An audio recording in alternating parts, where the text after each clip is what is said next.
Oh, there it goes. There it goes. Yeah, it's another home lost to the Atlantic Ocean, as this is now the 8th home to collapse in just 3 days. Cape Hatteras National Seashore says it's going to deploy 24 staff today to help with cleanup. But until then, the waves and now debris will be battering the coast. Fox Weather Correspondent Katie Byrne witnessed the collapse yesterday. The video, Katie, it was shocking to see. I mean, you were saying all day that you could hear the creaking of the wood, thinking that this could imminently fall. And I guess in a lot of ways, we are seeing the consequences in real time of what coastal erosion looks like for the Outer Banks. It's true, Stephen. We're watching the coastline reshape in real time. This is what's happening. We watched an 8th house fall yesterday right after high tide. It used to be right next to this greenhouse here.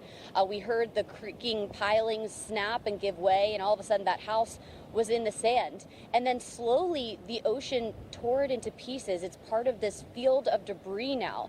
But initially the house slammed right into the green one next door. And now those pilings underneath there are compromised. You can see that house is on a slant. A number of these homes that are still left waterfront have been in the surf for days now. We're on day 4 of these rough waves just battering the coast here. So more residents are concerned that we could see more collapses happen today. They're especially concerned about the tide cycles. Many of them come out here around high tide to see if we could see that happen once again. But locals tell me there used to be 150 feet of protected beach in front of the homes you're looking at, dunes and a boardwalk. That's all vanished from that erosion you mentioned. We've been talking to officials who are talking about cleanup, but they have to wait for those conditions to calm down. They also want to talk about moving up beach replenishment projects and jetty systems, but locals say they need a long-term solution. This isn't something that we're surprised about. We've known this was coming. We're late. We're very, very late. You know, the problem is here. We're standing in it. I'm numb to it because we've been through it so many times before. It's just keeps, which is why we keep telling the state, like, hey, this is going to be a real problem. I wonder how many millions of dollars in property we just lost, tax revenue we've just lost, economy that we just lost. You know, my kids aren't even in school right now because the ocean's on the road. Yeah, kids don't have school here today once again because we have that coastal flooding impacting the streets more inland from where we are along the water. But luckily, no one was inside these houses when they fell. They were vacation homes. Many of the owners not in the immediate area, but the owner of this greenhouse actually saw Fox weather coverage last night, gave me a call, said that she called this house Lucky Stars. That's because they felt so lucky to have bought it in 2021.